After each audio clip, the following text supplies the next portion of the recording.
Greetings to everyone listening. This is the Greekspeek podcast featuring the Arkon and The Greek. I'm the Arkon, creator of Greekspeek.com. We've reached episode 5 of this series of talks between the Greek and myself, which marks the halfway point of this season of streams, and I'm glad that we've finally gotten here, as the series has dragged on a bit longer than I thought it would, but there's been a lot going on that has slowed things down, but I anticipate will certainly be done by the end of the year. I say that fully in earnest, but half in jest, but we'll see how things go.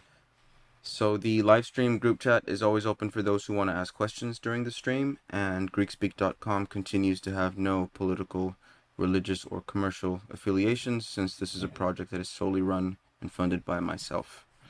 And that's it for the introduction. I hope you guys enjoy the rest of the show, and thanks again for listening.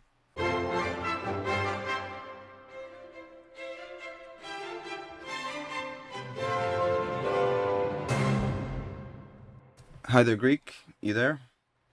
Yes, greetings. How you I'm doing? here. All right. What are we going to talk about today or speak on? Well, today we're going to look at the topic of media, which is obviously wide-ranging in its themes, but we'll try to cover the most salient points and perhaps shed some light on some of the less talked about aspects of how that sphere works. So, in the broadest terms, media is generally broken down into mainstream and alternative, and so for ease of use purposes, I think we'll use that categorization and start with the first one. Does that sound good to you? Mm-hmm. Yeah, that works. Cool. So, when we talk about an enforced condition of universal ignorance or lack of comprehension that we call cosmic censorship, I think that's something that seems closely tied to the proliferation of mass media. And I think it's more than just keeping people ignorant, but also you feed them lies and you teach them how to love their lies. And so the media sort of ends up becoming a stage on which journalists and entertainers perform fictions, scripted fictions. As somebody who was around for the mid to late 20th century, at what point did you start to realize that that might be the case? You know, I always had a sense that it could not be trusted. Even as a child, very simply, sitting in front of a black and white TV in the late 60s or so, seeing a commercial, a television commercial for a breakfast cereal, and as you know, as being promoted as being good tasting, let's say, and then going out and actually getting that breakfast cereal and finding out that it was not good tasting was was the one of the initial ways. I know this sounds very rudimentary and primitive. Was one of the initial ways of letting me know that the media can't be trusted. And if you just think about what I just said, it is something that needs to be paid attention to. Can they be trusted, right? And how did that unfold from breakfast cereal as a child into things that you would have seen as a teenager or a young adult?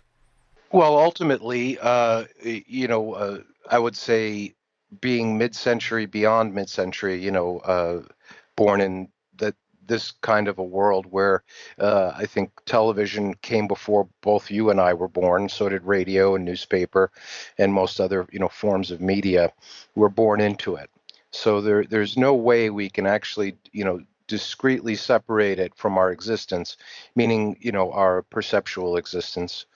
So it leads into something that is something that's part of your life, and to actually mark it as with a sense of distrust is no different than marking, let's say, one's community, parents, family, or friends with a level of distrust, or authority with a level of distrust, religion with a certain level of distrust, academia with a certain level of distrust.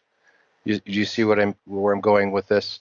In other words, you can say buyer beware, caveat emptor. Uh, and in a sense, you are buying this stuff. It's being sold to you, right? So I would sense that a healthy level of distrust is what one would be, let's say, a good foot to start off on once you start sharpening your perception. And as far as the time period still though, like, were there any landmark programs other, like, if we put aside commercials and sort of generalities like that, but were there any landmark programs that made you realize that in fact this is not your friend and something that shouldn't be trusted or could be antagonistic? You know, what's interesting on that is you could look at it from a cultural point of view. That's the main thing that programming, whether it's in print, radio, or visual, video, has to be in accord with the traditions and values and culture that it's being shown to.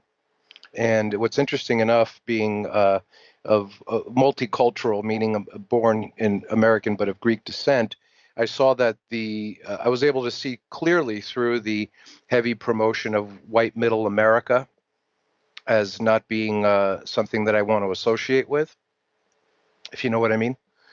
The white middle American culture is very different from the European culture in many aspects, right?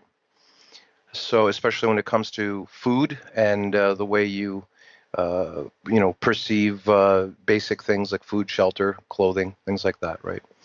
So that right away showed me that it's possible that when you do look at something like the media, objectively or from another point of view, from a different culture, you'll see that it's basically a selling game or something to accommodate the majority.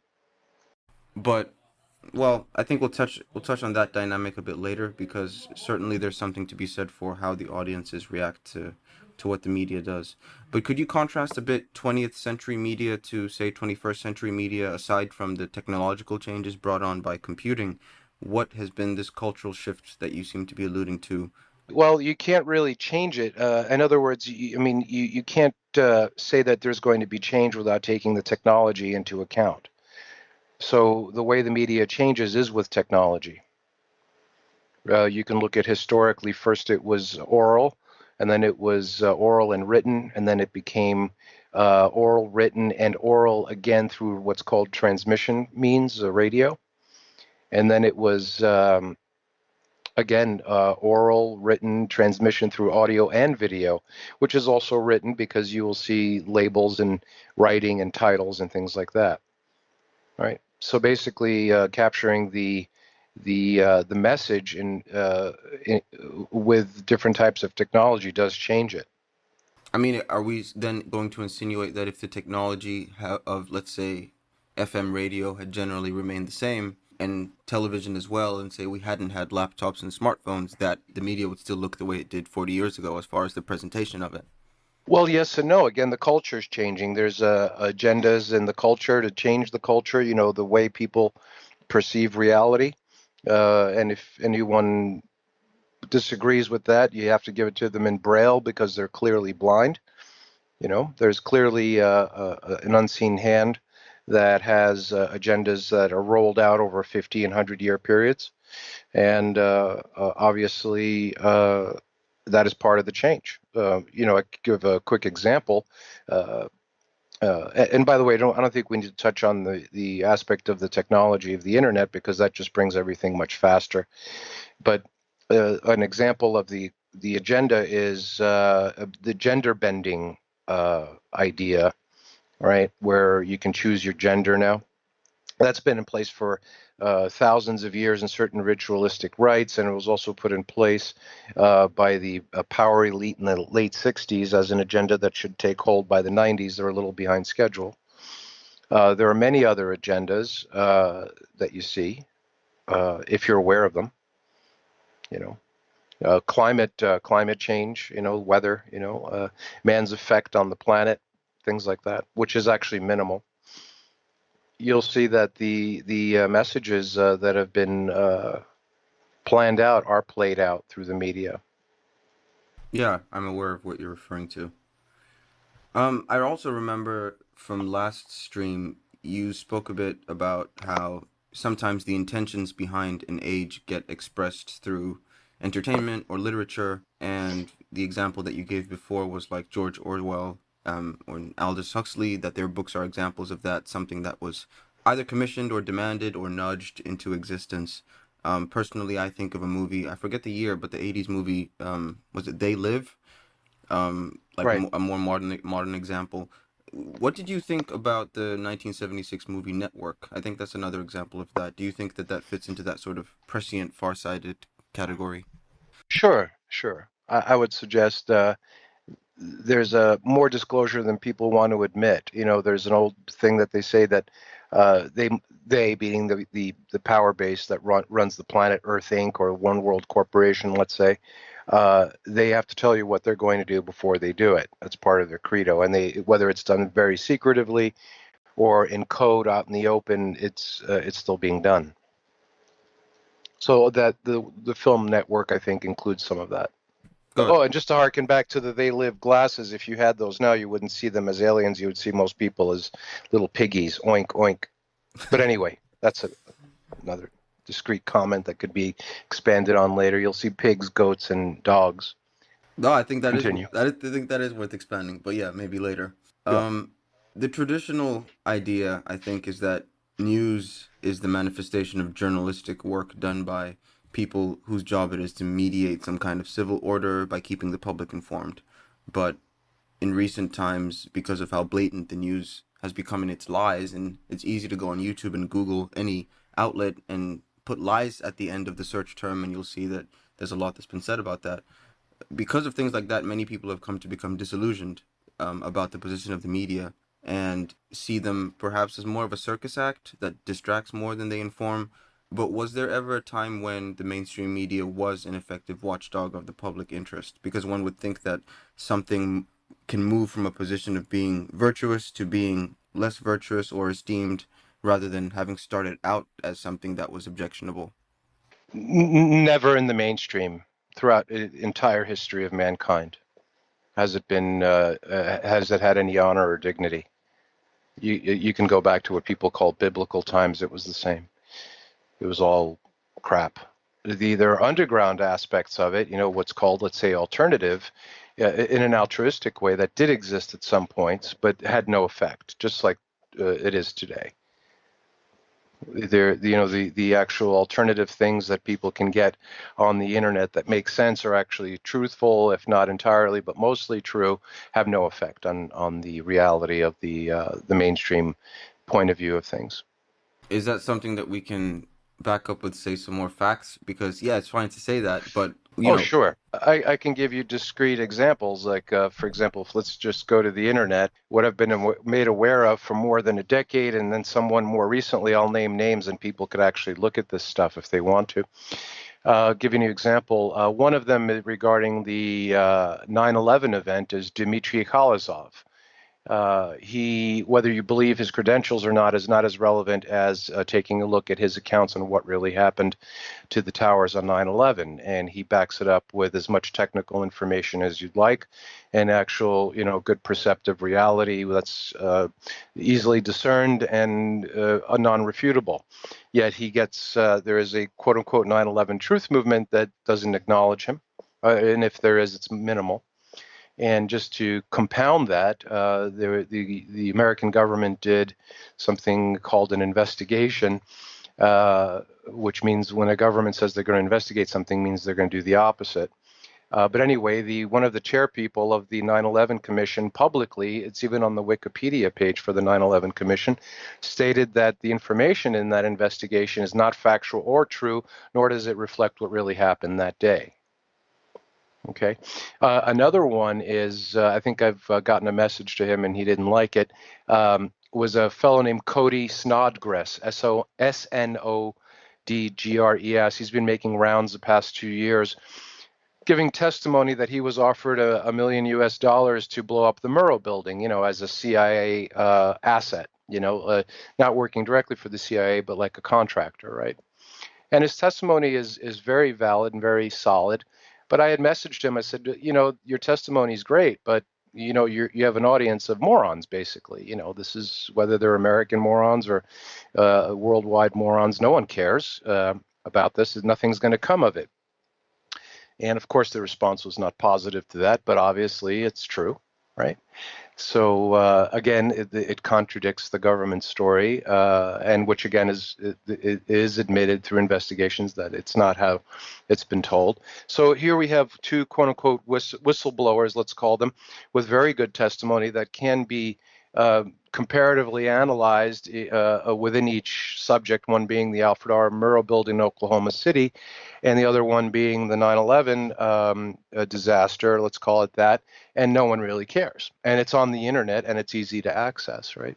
And not only that, it's not even being promoted as a body of work or a testimony that should be looked at or considered, right? So, I mean, there are many more examples on that. You know, there's a movie called Vaxxed regarding the negative effects of vaccination. And even the agencies and authorities that promote vaccination say we've never really done any substantial scientific tests or that there's any proof that vaccinations are viable in preventing disease. You see?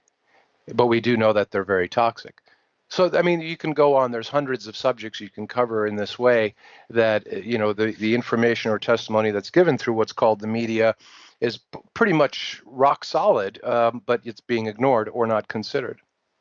I follow what you're saying, and a lot of that does seem to pertain to a more modern landscape of manipulating the public in a certain way. But what you're essentially saying before is that that pertains to an even greater swath of human history. So what I'm trying to Right. see is that if we go back to ancient times, why would we presume that that was the case then? I mean, obviously, what was then has led to what is now, so there has to be a red thread that runs through all of it. But are we going to discount, you know, the philosophical schools, the mystery schools, the library societies of ancient times as well? You could discount what's being purveyed as what those things are about or those schools are about, yes. Meaning if you were to pick up any of Greek philosophy and read it in English, it's not being translated accurately regarding any religious philosophy or religious text, scientific text, on and on and on. You know, Tesla, you know, just to bounce around, you know, Tesla never worked with electromagnetism. Maybe a little bit when he was asked to build an AC motor, but his research did not include electromagnetism. Now, if you go to any university in the world, they'll tell you electricity is electromagnetic. I know it sounds kind of strange to bring that up out of the blue like that, but just think about that for a minute. What did he work with, right? A different form of electricity. So when you hear people talking about Tesla technology, it's a bunch of rubbish because because they don't go and look at what Tesla wrote about. Mm. Well, if indeed it is the case that the media is a joke from the ground up, then isn't the term fake news an oxymoron meant to deflect from how absurd all the news is, in fact, or all the media is, in fact, and not just a certain segment of it? Very much like a term they have, the legal society as sovereign citizen. How could you be a sovereign and a citizen? A citizen is essentially a subject or a slave. Yeah, it's all a form of dichotomy and paradox if you look at it that way. And I'm using the word paradox the way the ancient Greeks did. Which is, it's not the way people use it today. It's basically something ridiculous. So George Carlin, the comedian, you know, firefighters fight fire, and what do freedom fighters fight? That's funny. You see, yeah. So the essence of it is, what do you know about the human society wholesale on this planet from history onto today would be the question. You know, there's something here. We'll just side skirt the media for a moment. Something called a rite of passage, right? Like you're not considered in certain countries to be of a good standing, let's say, nationalist or citizen, unless you've served in the military, and even better if you've served in a war and killed people, right? Another rite of passage is academia. You're not considered to be a viable worker or respectable in society unless you have a college degree. You see? So, but let's just take the second one in terms of rite of passage. If you, let's say you could pick an academic subject, astrophysics, regular physics, chemistry, history, 99% of what they teach you in university is on the media and it's fake. What's the difference? Why do you need to go to university if they're teaching you the same BS that you learn on the media by watching documentaries? Well, one is a rite of passage. You have to pay to get, the X amount of years and what they call credits, and the ceremony and what they call a diploma. In other words, if you are let's say, an avid watcher of television or on the internet regarding astrophysics, right? Or you have a degree in astrophysics from the best university, you pretty much have the same BS. But the person that's sitting at their armchair can't say he's an astrophysicist because they'll ask him for a degree. But the guy who says he's an astrophysicist and respected as such because he has a doctorate degree from a Ivy League university, right? He knows the same stuff that's on television. It's mostly BS, you see. So there's a difference here between rite of passage that gives, humans, people, certain people in human society, the accolades or the respect, where everyone kind of knows or has access to the same information. So what's interesting about the media is the BS or the falsehood and the fake stuff that's on the media is exactly the same stuff that's in the universities, right? But very seldom will you'll see someone saying, "Well, I've watched 1,000 hours of astrophysics on television," and they'll never be respected as someone who has a PhD in it, even though it's the same information, and which is fake. You see, it's low-level garbage, really. So, what it kind of does is makes one scratch their head and say that this is basically a level of quality. In other words, humans prefer a low level of quality within their existence, and that's why they have the media that they do, or the education that they do, or the religious traditions that they do, or on and on and on, or the medicine that they think they have. So basically, the question to ask here is, why are humans so attracted to such a low level quality existence? Well, I think that part of the answer would be that there's some kind of a pleasure there that's being offered alongside with the low quality information or conditions, because if it was painful, I think people would run from it. Well, they lack reference. For example, the painful aspect, I find personally, many of the things that people see as being normal as being painful, right? Whether it's the way they eat, the way they keep their person, the way they perceive things, I find that to be very painful. I mean, torture for me would be to be transplanted and live with a Midwestern white American family. Yeah, that's very specific Greek. Well, speaking of this idea of the sort of the masses or the audience who consume the media, there's this idea that the media is a behemoth that manipulates the masses who are helpless before its influence. But I would say that the general sense of reality is created actually by both groups of people, those who produce the media and those who consume it.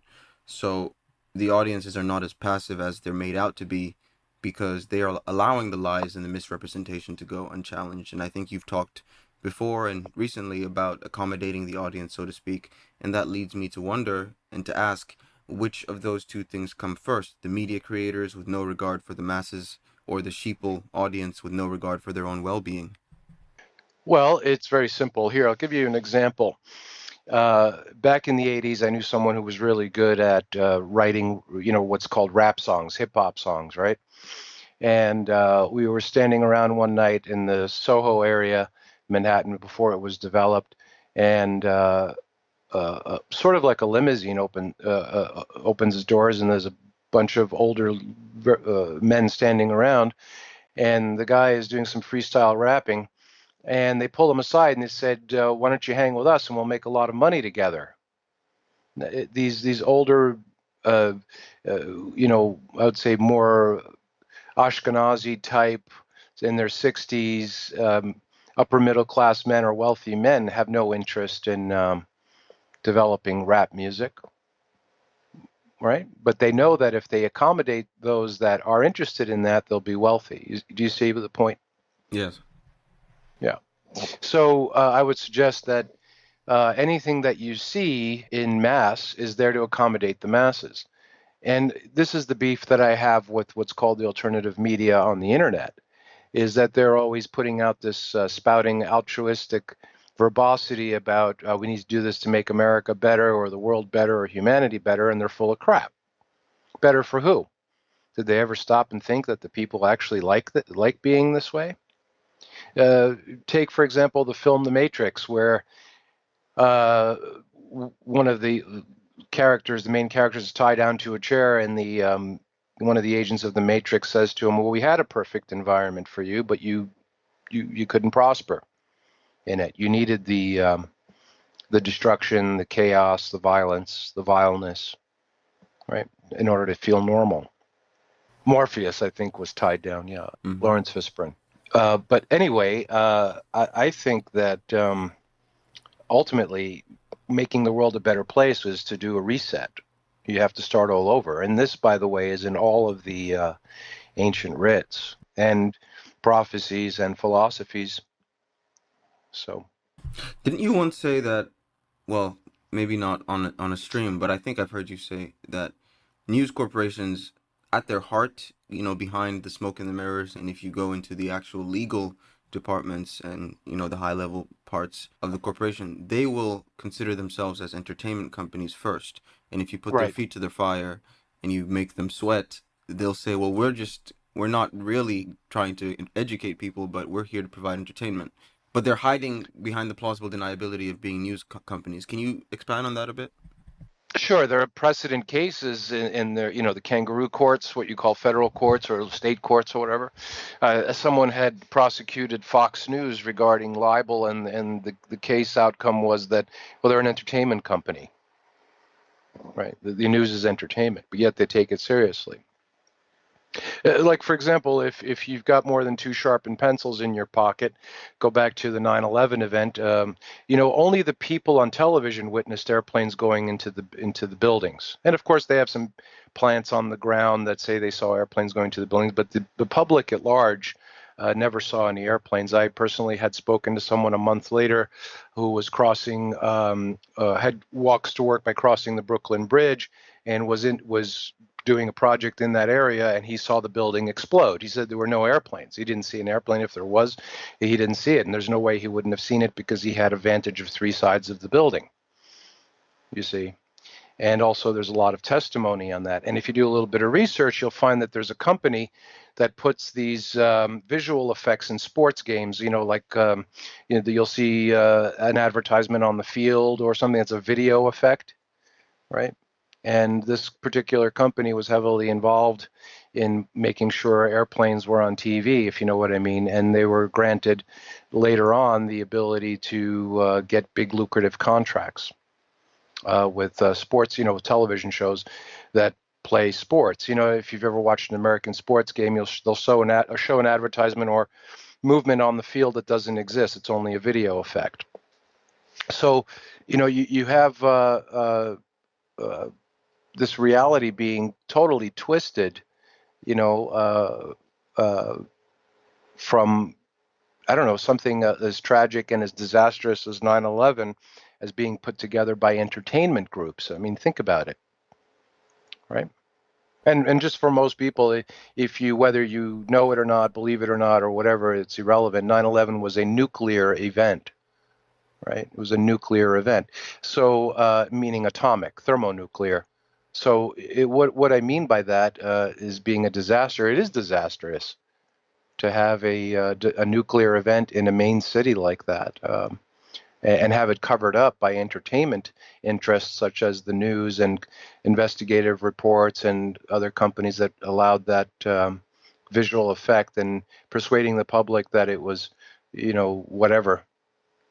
I recently came across a quote about the nature of the media. I don't remember who said it, but it reads something like this, that exaggeration is every sense as essential to a newspaper writing as the writing itself, because the point is to make as much as possible about any occurrence, so that essentially all that newspaper writers are for the sake of their trade is to be alarmists, right? And that's their way of making themselves interesting. So when I think about that a bit, it leads me to wonder, what is the alternative to a landscape driven by commerce as far as the media, where being alarmist is sort of essential? Well, if you're going to write something to simply edify, you better try to keep it a secret. Because eventually, if the subject matter or the body of work that is written to edify is broad enough, you're going to be stepping on a lot of toes. that would want the contrary to be in public view. Do you see what I mean by that? But by doing so, who is it exactly that you're making an enemy of in that situation?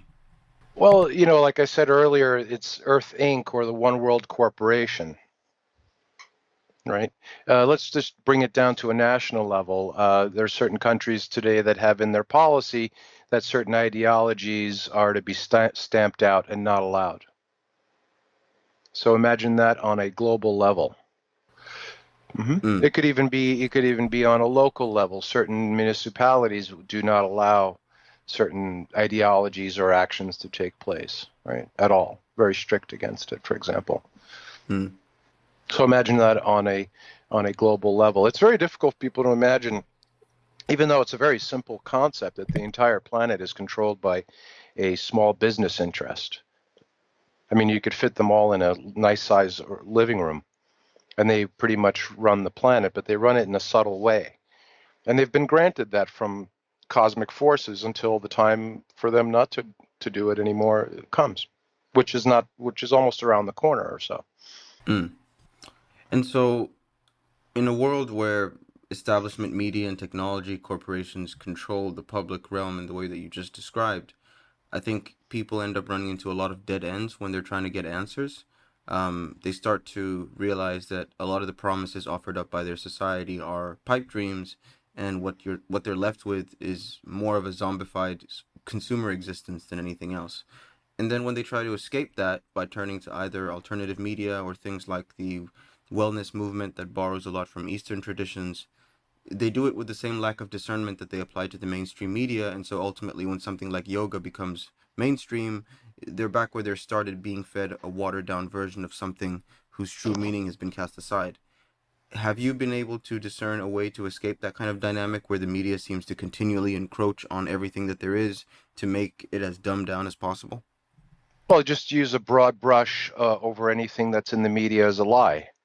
Let's say you brought up the yoga idea. Let's say that's in the media for whatever reason, positive or negative. If you have an interest, a personal interest in yoga, then you go back and you use the standard forms of discernment on the subject. Which the first thing is, where did learn the history of it? Where did it start?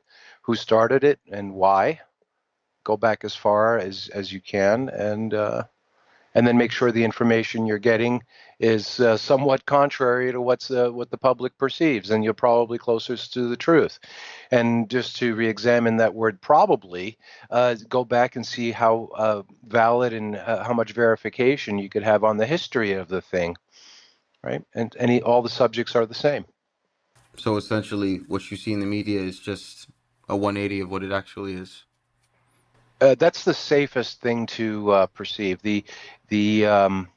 There's an old saying in the Soviet Union that people were interested in buying the newspaper, Pravda, which means the truth, if you translate it to English.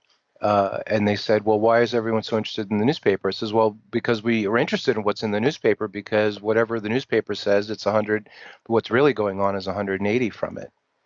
So once you have that diametric opposition established, you do get the truth from watching the fake news or the mainstream media, right?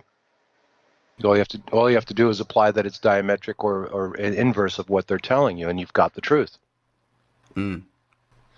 It's like the simple, but it's not as simply related. Here's a simple way to look at it. A baseball and a baseball bat together cost $1.10, right? And the baseball bat costs $1 more than the baseball. How much does the baseball cost?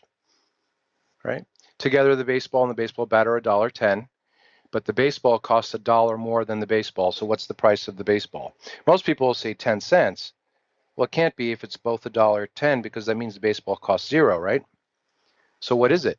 You have to do a little bit of algebra there. Again, most people will say 10 cents because they take the whole and they subtract this $1 more.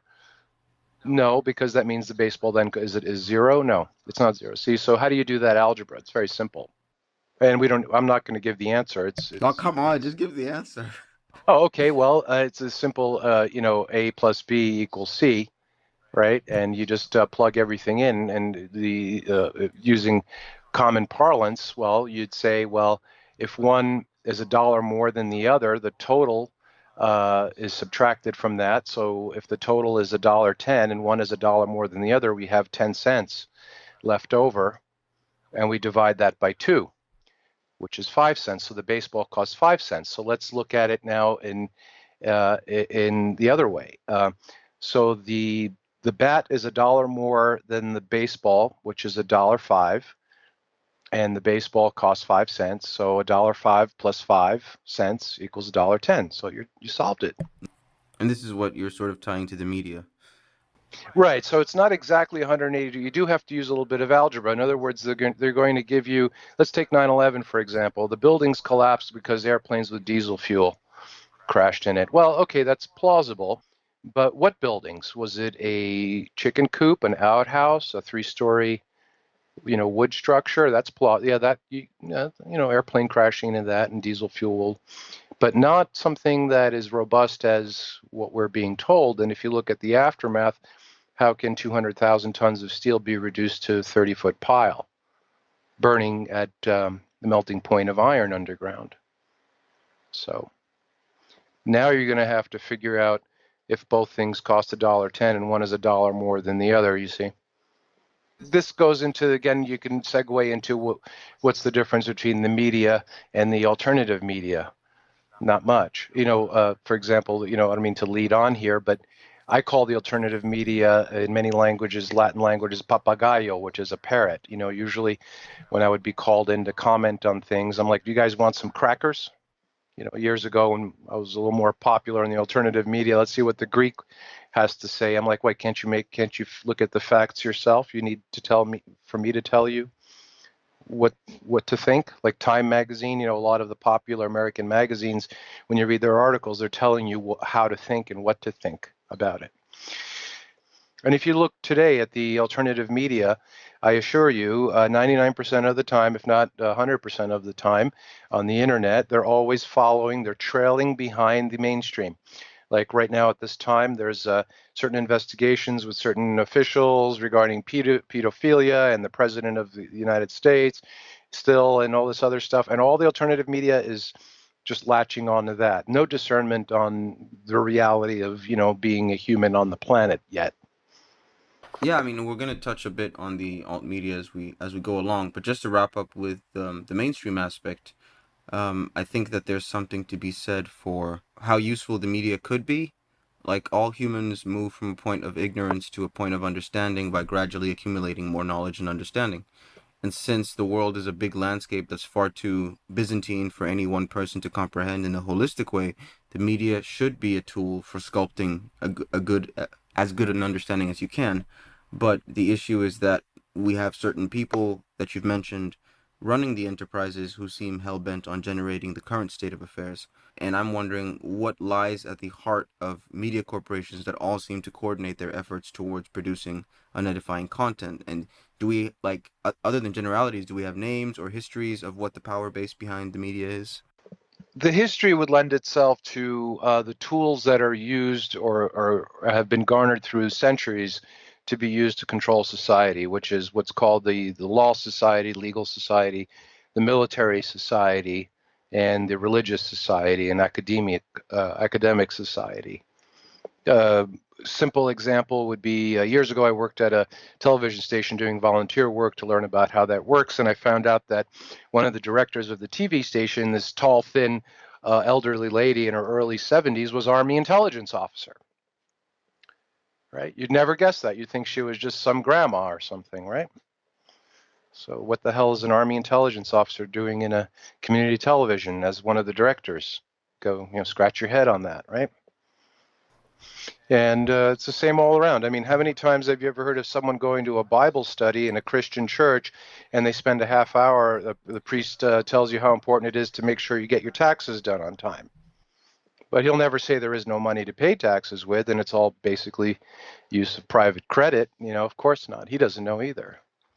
I mean, this thing goes on. The media is not simply what people regard as the media. It's a level of propaganda that's throughout every aspect of your life. You mentioned not too long ago in a different conversation about how the media is not just about enforcing ignorance or lies, but there's also a fear aspect, and that they control your life by imparting fear. Can you expand on that? Well, sure. There's a lot of talk about it's a two-part thing here, and I'll introduce it as a two-part thing. There's a lot of talk of quote unquote the dumbing down of America or making people quote unquote stupid. But that's not enough. And this is the main thing that's being discussed now in alternative media regarding the dumbing down. The main aspect of it is the duo, the pair of it's in order to control and keep the society within a certain level of control, you have to keep them stupid and you have to keep them scared, right? So the fear aspect won't work unless the population is quote unquote stupid.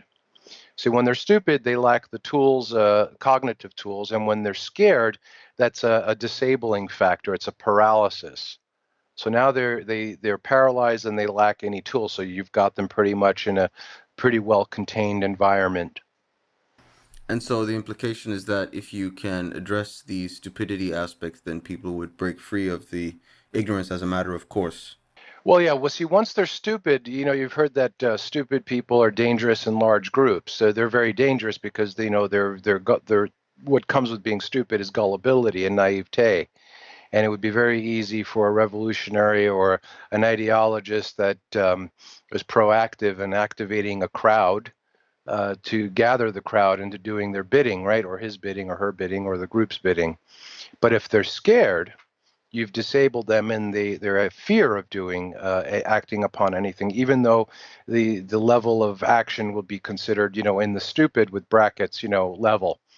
Right. So it's the stupidity is not enough. You must keep them scared, and keeping them scared is not enough, because if they're scared and they have good cognitive faculties, though, they'll want to diminish the fear by acting on their cognitive toolbox and saying, well, we're smart. We can get out of this scare tactic, you see. So you must have them stupid and scared at the same time. One does not work without the other. Mm. As far as this Right. idea of making them stupid and then having them scared, do you make any distinction between the different outlets as far as which one has perhaps been the most damaging in that regard? Do you consider any particular corporation to be the most nefarious in what they push content-wise?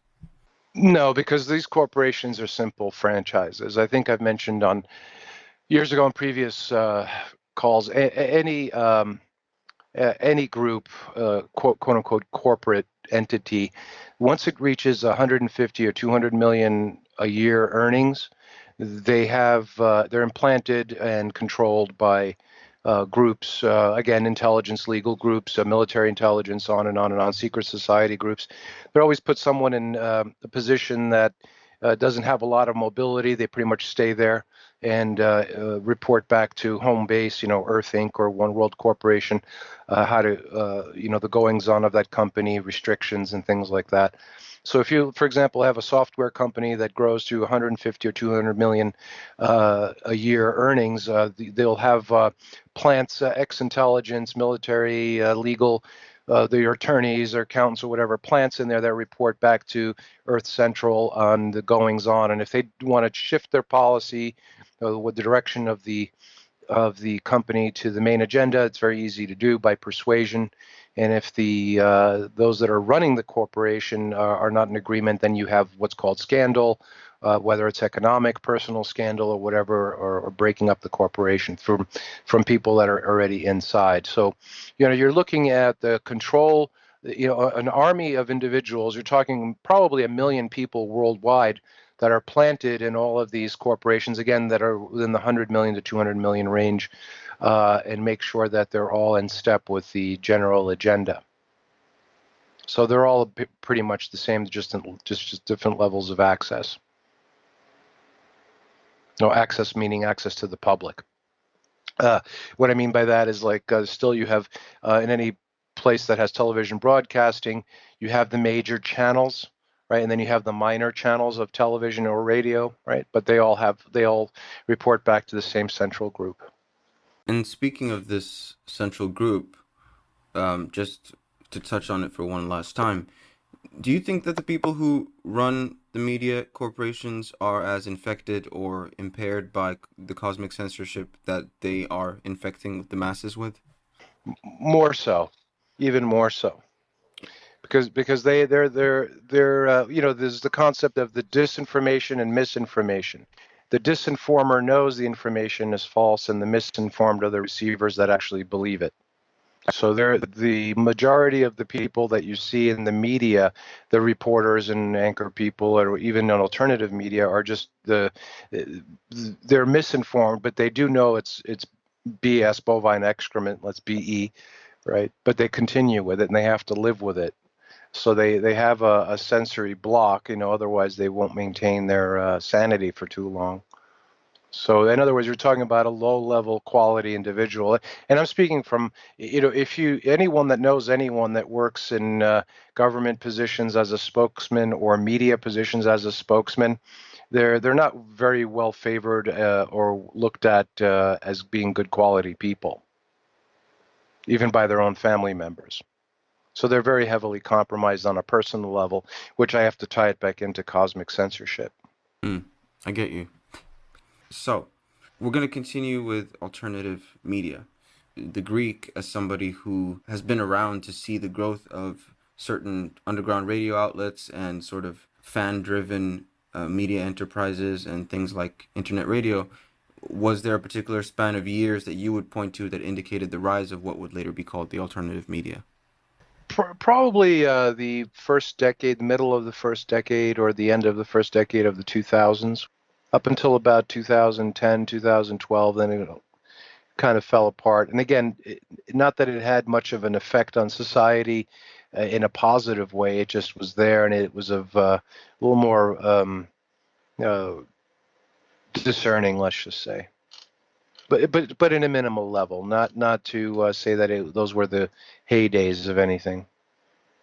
There seems to be a sentiment expressed in a lot of alt media programs that I think many people pick up on when they're watching it, even if it's not explicitly stated, which is that the hosts never really seem to have could have made it in the mainstream world, and so they started their own platforms, not necessarily as a defiant expression of entrepreneurship within media to educate people, but as a sort of consolation prize for not being able to be a part of mainstream programming. And so as a result, I see a lot of alt media people commenting, as you mentioned, on the same things that the mainstreams talk about, but they change the twist. To what extent would you say that alt media and the mainstream are intertwined based on the fact that so much of the subject matter overlaps? Oh, they are, but it's by a natural default. You see, like the internet, anyone can upload content, and the problem is anyone can upload content. In other words, let me just give you a very rightful statistical analysis of the internet. If it were, I'm all for control of the internet, very like draconian control of it, but it's not going to happen because it's tied in with commerce. And even what I'm saying is irrelevant to the world at large. So I would not be able to get on the internet and have what we're doing right now or things in the past, and that's fine because it has no effect anyway. But having a draconian restriction on the internet, like some people are complaining about censorship with YouTube and things like that, I see it as a very good thing, because eventually you're going to get enough computer geeks together to hack their own minds into figuring out another alternative platform beyond the internet. So actually, a prohibition of sorts would actually be welcomed. Like just a shutting down of the internet will not happen. Like well, it was more a popular meme years ago because people aren't thinking. You can't shut down the internet because banking, so-called banking, there is no money. It's a credit-based economy, is tied into it. So, companies like Amazon and Microsoft and Google and all that would not allow it. So there is going to be no shutdown, but I'm all for a North Korea style shutdown of the internet. Again, not just to eliminate the flow of information like the simple-minded primitives would think, but what it'll do is it will inspire them through crisis to create another platform and restart. One thing that you said a bit before that I've been thinking about, there's this idea that people who are revolutionaries are just disgruntled underdogs who weren't able to benefit off the status quo, and so they seek to overturn it. But in actual fact, when they get into power, they end up doing many of the things that they were fighting against. And to contrast that to alternative media, you have some of the biggest names in the field that seem to offer some of the most questionable content. And I wonder if that speaks to some kind of aberration within the landscape, that nobody seems to remark on how poor character some of the top dogs within the genre are. Well, how could they remark on it because they're not aware of it? They just look at the content that they put up, but that's what they call the, internet stuff, content, right? But again, to go back to the revolutionary, someone that is a revolutionary in an altruistic way, and let's say for a greater good, will look at society, the public at large, and the 99% majority, and see them as unusable, unworthy of change. They just have to go. They have to be eliminated somehow, put on another planet or whatever. And you can't work with them. They're irreparable. They're damaged beyond whatever. And that is what your first hint is when you have a quote unquote revolutionary saying we're going to make these changes and everyone will be better. And that's not possible.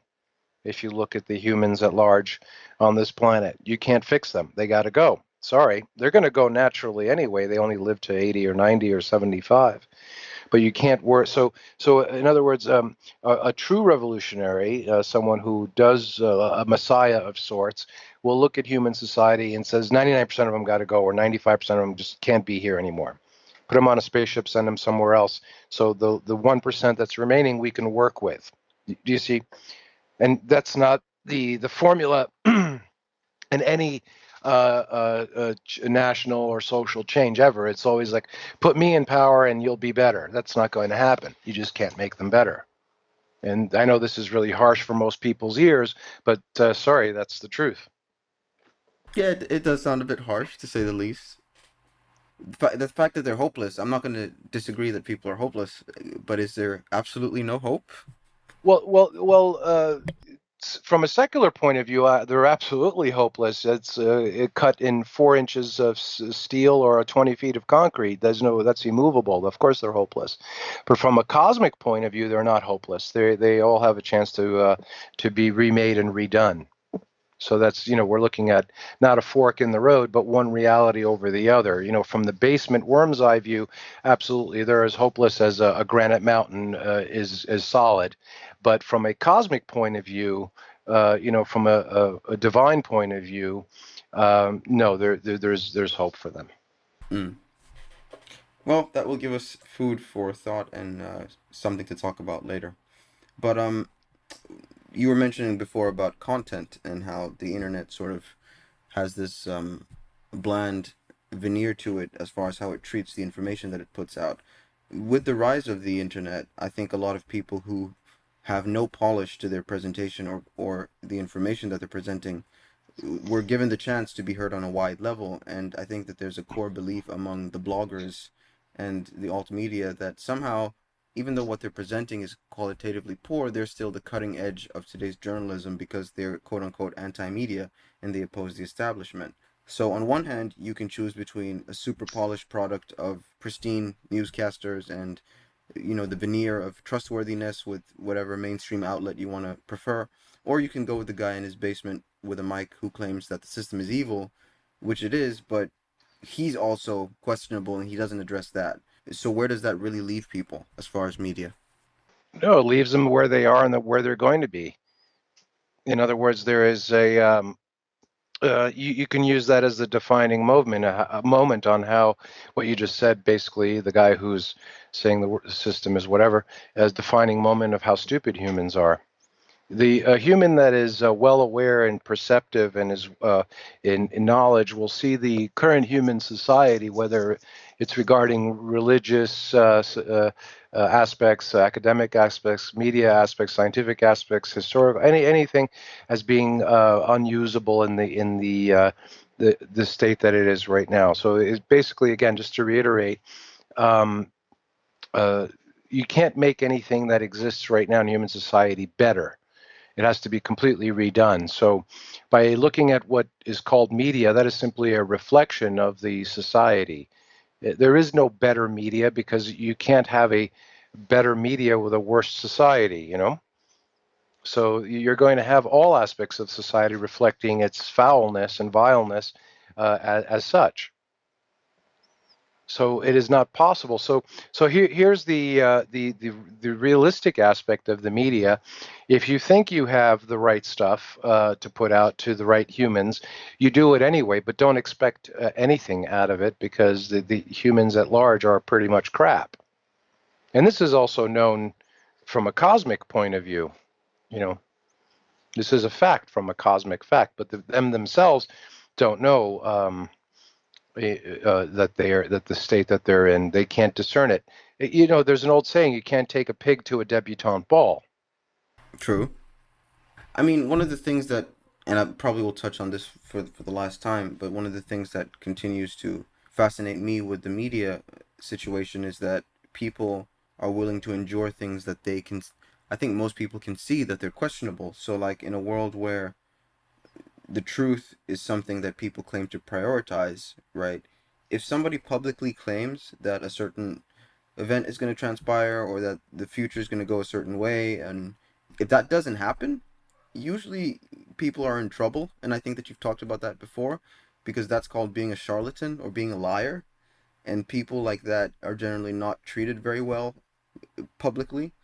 But in our contemporary times, it seems like there's no better time to be a charlatan or a liar, because why else would the alt media characters have a job and make thousands of dollars a month by subscriptions? Why do you think that there is such an endurance for the falsehood that they push? Well, you know what? That's been written about 2 millennia ago in a certain text. Believe it or not. If your highest level of university is charlatans and liars, you know, here's the thing: you can corner any university professor, not from a local junior college, but from a high world-renowned whatever. And the reason they're there is for their salary. They don't care about what they're teaching, and the ones that do are promptly removed, promptly meet within 2 weeks to 6 months. So again, you're not going to defeat the central powers that have been granted cosmically the power that they have over the earth, which is they're basically to promote evil and chaos and violence and ignorance to a society that adheres to such things. And not just one society, all societies too. And the ones that there are some microcosm type societies, maybe on some island in the Pacific, that do not adhere to such principles, or some jungle somewhere that are isolated, and they're kept isolated and they're at a minimum, and for good reason. You'd want to, it's called setting yourself apart from it. Unfortunately, we don't have enough knowledge to know the reason why humans are in such a state that they are, but we do know that we can gain the knowledge to know that they are in such a state. Hmm. Well, I think we'll wrap up with this last bit here. As far as people being in a particular state that can be observed, when we want to talk about getting out of that state, you can't turn to the mainstream media because what they're pushing is outright lies, and you can't really use the alt media too much because of the quality of people that are running it and what their own personal agendas are. So, what has been your own personal experience as far as uncovering the information that you need? Well, you can use it. You can use both media. Again, like we said earlier on, whatever the mainstream says, it's probably the opposite, but not directly. Like I gave the analogy of the cost of the two items together, and how much one is more than the other. What is the other cost, right? Mm-hmm. So, for example, I've given other analogies in the past regarding the media. Whatever they're making a lot of noise about is to cover up where the real stuff is going on. So you see, so you can use them if you understand the code that it's being presented in. And the alternative media is just more of the same. It's basically an echo chamber. They're just an echo chamber of what needs to be viewed at diametrically opposite or resolved somehow. So, for example, you could take any story that's being repeated in the mainstream media, you'll see it'll be repeated in the alternative media, and that'll tell you several things. It's most likely the opposite of that, and it's most likely covering up for something that shouldn't be noticed. So you can use them. Sure, by applying discernment. But I guess I was more talking about, you've mentioned being able to make use of other media resources like libraries, for example, or ancient texts, for example, or things like that. Like as far as your own personal initiative to educate yourself. Sure, you can. Yeah, but and just use the principle of going back to the beginning of the thing. Cool. Well, on that note, I think that we've covered everything that I wanted to cover. Is there anything else that you have on your mind, Greek? Not yet. I'd say well, maybe we'll pick it up on the next stream. Okay. Well, on that note, I think that we'll end things off.